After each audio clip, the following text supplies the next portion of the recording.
નમસ્કાર દર્શક મિત્રો, આશા ન્યૂઝ ગુજરાતીમાં આપનું સ્વાગત છે। સમાચાર મળી રહ્યા છે ભરૂચ જિલ્લાના વાગરા તાલુકાથી પોસ્ટ ઓફિસની બારીમાંથી તસ્કરોએ પ્રવેશ કરી ચોરીની ઘટનાને અંજામ આપ્યો। બનાવ સંદર્ભની મળતી માહિતી મુજબ વાગરા પોસ્ટ ઓફિસમાં ફરજ બજાવતા કર્મચારીઓ ગુરુવારના રોજ રાબેતા મુજબનું કામ પૂર્ણ કરી ઓફિસ બંધ કરી જતા રહ્યા હતા। ગતરોજ દેવ દિવાળીનો તહેવાર હોય જેને લઈ કચેરીમાં રજા હોવાથી આજરોજ સવારના 7 વાગ્યાના અરસામાં નિત્યક્રમ મુજબ સ્ટાફે ઓફિસ ખોલતા જ તિજોરીઓ તૂટેલી હોવાનું માલુમ પડતા તાત્કાલિક ઓફિસ બહાર નીકળી જઈ પોસ્ટ મારફતને જાણ કરી હતી।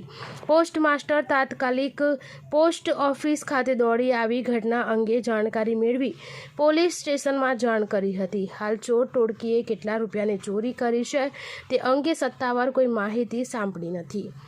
બ્યુરો રિપોર્ટ સરફરાજ સોલંકી સાથે આશા ગુજરાતી ન્યૂઝ ભરૂચ।